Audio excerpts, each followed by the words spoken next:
The wagon train had been moving steadily for weeks, its slow rhythm becoming the heartbeat of everyone traveling west. Dust rose in soft clouds behind wooden wheels, and the wide, open plains stretched endlessly in every direction. For Clara, Whitmore, each mile brought her closer to a future she had never fully chosen but had decided to accept with quiet determination. She was to be married. The man waiting for her was a stranger, someone she knew only through a handful of letters, and the promises written between their lines, stability, a home, a fresh start. That was enough, she had told herself. Enough to leave behind everything she had known, but the journey had not been kind. It happened in a moment so ordinary it felt almost cruel. Clara had stepped down from the wagon during a midday stop, her boots crunching against dry earth. Someone had called her name, and she turned too quickly, her foot catching on a loose rock. The world tilted. A sharp crack echoed louder in her ears than in the open air. Then came the pain, sudden, blinding, and absolute. She couldn't stand by nightfall. The truth had settled over the group like a heavy cloud. Clara's leg was broken badly. There was no doctor nearby, no town within easy reach, and no time to spare. Every delay meant risk for everyone. At first, there had been sympathy. Women brought her water. Someone offered extra blankets. A man examined her leg and shook his head with quiet concern. But as the hours stretched into the next morning, something shifted. The whispers began, low, urgent conversations just out of her hearing, though she didn't need to catch every word to understand. She was slowing them down. Clara lay near the wagon, her leg bound as best as anyone could manage, staring up at the pale sky. She could feel it, the change in the way people looked at her, not with cruelty, not exactly, but with calculation. By afternoon, the decision had been made. The wagon leader approached her, hat in hand, his face lined with something that looked like regret. He spoke carefully, choosing each word as though it might break under its own weight. "We can't stop," he said. "Not out here. It ain't safe, and winter's not far behind. We'll leave you with supplies. Someone will come. Or you'll heal enough to travel slow." The words didn't make sense at first. Clara blinked at him, trying to piece them together into something reasonable. "You're leaving me?" she asked softly. He didn't answer right away. That was answer enough. A tightness formed in her chest, not quite panic, not yet despair, something quieter, heavier. "Disbelief. I'll die out here," she said, her voice barely above a whisper. The man looked away. "I'm sorry," he replied. And that was all. They worked quickly after that. Too quickly. A small bundle of supplies was set beside her, water, a little food, a blanket, practical things, necessary things. But not enough. Never enough. Clara watched as the wagons began to move again, one by one. The creak of wheels, the soft thud of hooves, the low murmur of voices, all of it continued as if nothing had changed. As if she had already become part of the landscape they were leaving behind. No one met her eyes. Not as they passed. Not as the distance grew. She didn't call out. She didn't beg. Some part of her refused to give them that. The sound of the wagon train faded slowly until it was swallowed entirely by the vast silence of the plains. What remained was something far more terrifying. Stillness.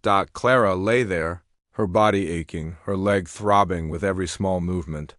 The sky stretched endlessly above her, pale and indifferent. The wind whispered through dry grass, carrying no comfort with it. For the first time since the journey began, she was truly alone. Hours passed. The wagon train had not gone far before. Elias Turner felt it, that quiet, stubborn pull in his chest that refused to settle. He rode at the edge of the group, as he always did, his horse moving at an easy pace while the wagons creaked ahead. The others talked among themselves, trying to return to normal, but something in the air had changed. Even the wind seemed heavier, as though it carried a question no one wanted to answer. Elias had seen the way they left her. He hadn't said anything at the time. Men like him rarely did. He kept his thoughts to himself, his eyes forward, his past buried somewhere behind him. But now, with each step his horse took away from that spot, the silence inside him grew louder. Finally, he pulled on the reins. His horse slowed, then stopped. Completely. A few riders ahead noticed and turned. One of them called out, "You coming?" Elias didn't answer right away. His gaze drifted back across the plains to where the horizon swallowed the place they had left her. A long moment passed before he spoke, his voice low and steady. "You go on." The man frowned. "What?" Elias adjusted his hat slightly, the brim casting a shadow over his eyes. "I've got something to take care of." There was a pause. A knowing look passed between a few of the riders. They understood, even if they didn't agree. "You'll never catch up," someone warned. Elias gave a faint shrug, wasn't planning to. And with that he turned his horse. No drama, no argument. Just a quiet decision that felt heavier than anything he had carried in years. The ride back felt longer than it should have. The sun had shifted lower in the sky, painting the plains in gold and shadow. The wind picked up slightly, brushing against him like a warning or maybe a reminder. When he finally saw her, she was exactly where they had left her. Clara lay against the ground, wrapped in a thin blanket, her figure small against the vast emptiness around her. For a moment, Elias just watched, making sure she was still breathing, still alive. Then he urged his horse forward. The sound of hooves reached her before he did. Clara stirred, her eyes opening slowly, filled with confusion and something else, fear. Maybe. Hope, perhaps. It was hard to tell. When Elias came into view, she blinked as if she wasn't sure he was real. "You came back?" she said, her voice dry and fragile. Elias dismounted without rushing, tying his horse loosely nearby. "Yeah," he replied simply. Clara tried to push herself up, wincing as pain shot through her leg. Why? It wasn't suspicion in her voice. It was disbelief. Elias crouched a short distance from her, resting his forearms on his knees. He studied her for a moment, as if measuring something beyond what she could see. "Because they shouldn't have left you," he said. The answer was plain. No speeches. No grand explanation. Just truth. Clara let out a small, shaky breath. Her fingers tightened around the edge of the blanket. "They said I'd slow them down." "You would?" Elias said. The words hit harder than she expected. She looked away, her jaw tightening. "But that don't make it right," he added quietly. Silence settled between them, softer this time. The wind moved through the grass again, carrying a faint chill as evening crept closer. Clara glanced at the small bundle of supplies beside her, then back at Elias. "I won't make it far," she admitted. "Even if I try." Elias nodded once. "I know." Another pause. "Then why come back?" she asked again, more softly now. Elias stood, brushing dust from his hands. "Because you're not staying here." Clara frowned slightly. "I don't have much choice." He stepped closer, his shadow falling across her. "You do now." She searched his face, trying to understand what he meant. "What are you saying?" Elias looked out over the plains, then back down at her. "I'm saying we're leaving." A faint, almost disbelieving laugh escaped her. "We? I can't even stand." "I noticed." "That's not something you just fix," she said. "No," Elias agreed. "But it's something we work around." Clara shook her head slightly, overwhelmed. "You don't even know me." Elias met her gaze, steady and calm. "Don't need to." Something in the way he said it's simple certain made it hard to argue. The sun dipped lower and the air grew cooler. Night would come soon, and with it, danger neither of them could ignore. Clara hesitated, then asked the question that mattered. "Most. And how exactly are you planning to get me across the plains?" Elias glanced toward his horse, then at the open land stretching endlessly ahead. A faint, determined edge entered his voice. "I'll figure it out." It wasn't a plan, not yet, but it was enough to change everything. By the fourth day, the rhythm of their journey had settled into something steady, if not easy. Morning meant movement. Evening meant rest. And in between, there was the long stretch of effort that tested both body and spirit. Clara had begun to recognize the sound of Elilia's footsteps, the measured crunch of boots against dry earth, the slight shift in pace when the ground changed beneath him. She noticed the way he adjusted the rope over his shoulder without stopping, the quiet discipline in every movement. He didn't waste energy, he didn't complain, he simply kept going. At first they had spoken very little. The silence between them wasn't uncomfortable, but it was distant, like two strangers sharing the same road without truly walking it together. Clara wasn't sure what to say, and Elias didn't seem like a man who needed conversation. But silence, over time, has a way of asking to be broken. It happened one afternoon when the sun hung high and unrelenting above them. The heat pressed down on the plains, and even the wind had grown still, as if the world itself had paused to catch its breath. "Do you ever get tired?" Clara asked suddenly. Elias didn't stop walking, but she saw a faint shift in his shoulder surprise. "Maybe?" "Yeah," he said after a moment. "I do. You don't act like it. That's because stopping don't help much." Clara let that settle. It sounded like more than just a practical answer. "You always talk like that?" "Like what? Like everything's simple?" Elias gave a small, almost invisible shrug. "Most things are." Clara couldn't help the faint smile that touched her lips. "I don't think I agree." "Didn't say you had to." The conversation faded again, but something had changed. The space between them felt lighter. Later that evening, as the sun dipped low and painted the sky in shades of amber and violet, Elias stopped near a small rise in the land. It wasn't much, but it offered a bit of shelter from the wind. They made camp there. This time, Clara watched more closely as he worked gathering dry grass, building the fire, checking their supplies. His movements were efficient, but not rushed.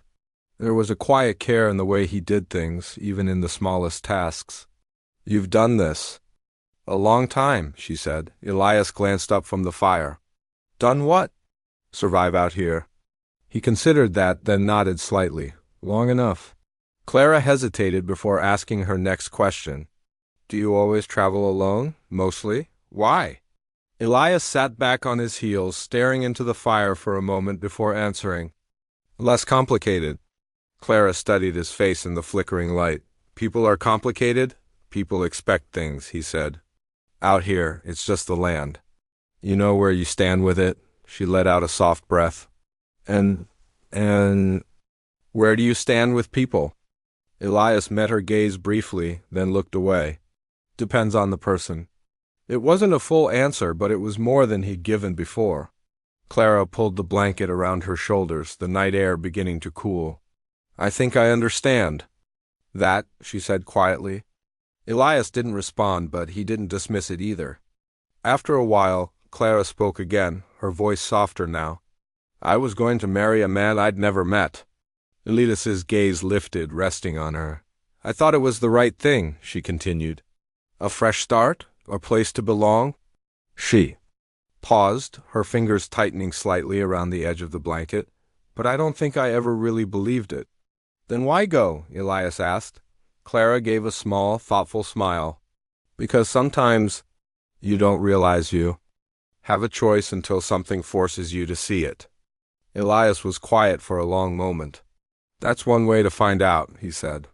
Clara looked at him, a flicker of curiosity in her eyes. "What about you? What made you choose this life?" Elias leaned back slightly, resting his arms on his knees. The firelight cast shadows across his face, making him look older, somehow more worn. "Didn't start as a choice," he said. Clara waited, sensing there was more. "It just became one," he added. There was something in his voice, something closed off, carefully guarded. Clara didn't press. She understood that kind of silence. Not all stories were ready to be told. The fire crackled softly between them, filling the quiet with warmth. Above, the sky stretched wide and endless, scattered with stars that seemed almost close enough to touch. For a while, neither of them spoke, but this silence was different. It wasn't distance anymore. It was understanding. Clara shifted slightly, settling more comfortably despite the ache in her leg. "You know," she said after a moment, "you're not as hard to talk to as you think." Elias huffed a quiet breath that might have been a laugh. "Didn't say I was hard to talk to. You didn't have to." He shook his head faintly, but there was no irritation in it. just acceptance. As the fire burned lower and the night deepened, Clara found herself watching him, not with uncertainty this time, but with something steadier. Trust, perhaps. And Elias, though he didn't say it aloud, felt it too, somewhere between the long miles and quiet conversations. The walls they had both carried for so long had begun to crack, just enough to let something new take root. The storm left the plains washed clean by morning. The sky stretched wide and clear again, a soft blue that felt almost gentle after the violence of the night before. The air was cooler now, easier to breathe, and the ground, though still uneven, carried the quiet promise of moving forward. Elias adjusted the rope over his shoulder, testing the weight of the stretcher before taking the first step. Clara watched him carefully. There was something different about him today, not in the way he moved still. Steady, still strong, but in the pauses between his actions. The slight hesitation before lifting, the deeper breath before each stretch of effort. Subtle things. Easy to miss, but she didn't miss them. "You didn't sleep much," she said. Elias didn't look back. "Slept enough." Clara frowned faintly. "You said that before. Still true." She let out a quiet breath, not pushing further. Instead, she shifted slightly, adjusting her position to make things easier for him. It wasn't much, but it was something she could do. They moved in silence for a while, but it wasn't the same silence as before. There was awareness in it. Now, consideration. Clara found her thoughts drifting, not to the man she had once been traveling to meet, not to the life she had planned, but to the one walking in front of her. Elias. She watched the way he chose his path carefully, avoiding rough patches when he could. The way he checked the knots on the stretcher without being asked. The way he never once made her feel like a burden, even when the weight of carrying her was written in every line of his body. It didn't feel like obligation. It felt like choice, and that realization stayed with her. "Elias," she said after a while. He slowed slightly. "Yeah? Why didn't you just leave me like the others?" "Did?" He didn't answer right away. The question hung in the open air, carried alongside the steady rhythm of their movement. Finally, he said, "Didn't sit right." Clara tilted her head slightly. "That's it. That's enough." She studied him, a small crease forming between her brows. Most people would have kept going. Most people did. There was no bitterness in his voice. Just truth. Clara looked out across the plains, her thoughts turning inward. I thought I knew what kind of life I was walking into," she admitted. "Something stable, predictable." Elias let out a faint breath. "And now?" "Now, I'm not so sure I ever wanted that," she said softly. He glanced back at her briefly, then forward again. "Funny how things turn out." Clara smiled faintly. "Funny isn't the word I'd use." They continued on, the sun rising higher above them. The warmth returned, but it felt different now, not harsh, not overwhelming. Just present. After some time, Elias stopped near a patch of flatter ground. "We'll rest a bit," he said. Clara blinked in surprise. "Already? You said we move smart?" A small, genuine smile touched her lips. "I did say that." He eased the stretcher down carefully, making sure her leg was supported before stepping back. This time, instead of immediately tending to everything else, he sat down nearby, stretching his shoulders slightly. Clara watched him, noticing the way he flexed his hands, the tension he tried to hide. "You're hurting," she said. Elias glanced at her. "I'm fine. You're not," she replied gently. "And it's okay to admit that."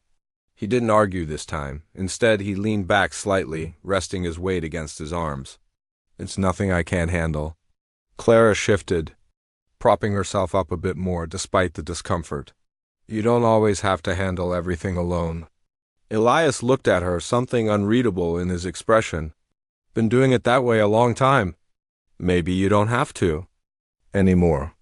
The words were simple, but they carried weight. For a moment, neither of them spoke. The wind moved softly through the grass, the quiet of the plains settling around them like a pause in time. Clara hesitated, then said, "I used to think strength meant not needing anyone." Elias raised an eyebrow slightly. "And now?" She met his gaze. "Now I think it means trusting the right person when they're there." Something shifted in his expression, then subtle, but real. He looked away first. Clara felt her heart tighten slightly. Though she didn't fully understand why, the man she had been meant to marry felt like a distant memory now, a plan that belonged to someone else, to a version of herself who hadn't known what it meant to truly rely on another person. But this felt different. Real. Unplanned. And a little frightening. Elias stood after a while, brushing the dust from his hands. We should keep moving. Clara nodded, though her thoughts lingered. As he lifted the rope again and began walking, she watched him with new understanding. This wasn't just a man helping her survive. This was a man choosing her safety, her future step by step, mile by mile, and somewhere along the way, without warning, without permission, her heart had begun to change, not because she needed him, but because she wanted to know what it meant to walk beside someone like him even after the journey ended. Morning arrived quietly over the small settlement, sunlight slipping through the window in soft golden lines. For the first time in many days, there was no urgency in the air, no need to move, no distance to cover. And yet, Clara's heart felt anything but still. She hadn't slept much. Elias was leaving. The thought had settled into her chest sometime in the night, heavy and undeniable. He hadn't said exactly when, but she knew. Men like him didn't linger once they believed their part was done. He had carried her across the plains, and now he believed it was time to let her walk alone. Clara sat up slowly, careful of her healing leg. It still ached, but the pain was different now, less sharp, more distant, manageable. She glanced toward the door. Empty. A flicker of panic stirred in her chest. Had he already gone? She pushed the blanket aside, determination rising stronger than doubt. With effort, she swung her legs over the side of the bed, steadying herself as she stood. The first step was careful, uneven, but she held her balance. "You can do this," she whispered to herself. Not just the walking, the choice. Clara made her way outside, the morning air cool against her skin. The settlement was already awake people, moving about, the quiet rhythm of daily life unfolding. Her eyes searched quickly, then she saw him. Elias stood near the edge of town, beside his horse, saddle secured. Supplies packed, ready. Of course he was. He always was. "Elias," she called. He turned at the sound of her voice, surprise flickering across his face as he saw her standing there. "You shouldn't be walking yet," he said, stepping toward her. Clara shook her head, taking another careful step forward. "I had to." There was something in her tone that made him stop. "Something certain. You were going to leave," she said. It wasn't a question. Elias exhaled slowly. "Yeah, without saying goodbye? I didn't think—" He paused, searching for the right words. "Didn't think it would make it easier." Clara let out a soft breath. "It wouldn't." A quiet moment passed between them, filled with everything neither of them had said yet. "You said I have a future here," Clara continued, her voice steady despite the emotion rising beneath it. "A safe one. You do. And you? Think that's enough?" Elias hesitated. "It's a good life." Clara stepped closer, her gaze never leaving his. "It might be, but it's not the one I want." That caught him off guard. A faint crease formed in his brow. "You don't mean that?" "I do," she said firmly. "I thought I knew what I wanted before all this. A quiet home. A predictable life. But that was before I understood what it feels like to truly be seen, to be chosen." Elias's jaw tightened slightly. "You were chosen by the man you were going to marry." Clara shook her head. "No, I was expected." "That's not the same thing." The words landed with quiet force. Elias looked away briefly, his hand resting on the saddle of his horse. "You don't know what you're asking for," he said. "Life with me isn't steady. It's not easy." "I know that," Clara replied. "I've lived it." "That was different," he insisted. "That was survival. And this?" she asked softly. "This is a choice." He met her gaze again. For a moment, neither of them moved. The wind stirred gently around them, carrying the quiet sounds of the town, but they felt distant. Now, unimportant. "You think I can give you something better?" Elias asked, his voice lower now. Clara smiled faintly, though her eyes were serious. I think you already have. He shook his head slightly. That's not enough for life. It is for the right one, she said. Another step forward. Closer now. I'm not asking for easy, Clara continued. I'm asking for real, and I know what that looks like now. Elias's expression shifted conflict, doubt, something deeper. You deserve more than a man who keeps moving, he said. Clara tilted her head slightly. Then maybe you should stop. The simplicity of it caught him. For a long moment he said nothing. Then, quietly, you make it sound simple. Clara's lips curved just slightly. You're the one who said most things are. A faint breath left him half laugh, half disbelief. The weight of the decision settled in. Not just hers, his. Elias looked out toward the open plains, the endless road he knew so well. Then back at Clara standing there, steady despite everything, choosing him not out of need, but out of certainty. Something in him shifted. For the first time in a long while, the road ahead didn't feel like the only option. All right, he said quietly. Clara's breath caught slightly. All right? Elias stepped closer, his voice steady but softer than she had ever heard it. We see where this goes. It wasn't a grand promise. It was something better, honest. Clara smiled, not wide, not dramatic, but real. That's all I'm asking. Elias reached out, offering his hand. After a brief hesitation, Clara took it. This time, not because she needed help standing, but because she chose to walk beside him. And together they turned not toward the past, not toward the path that had been planned, but toward something new. A future neither of them had expected.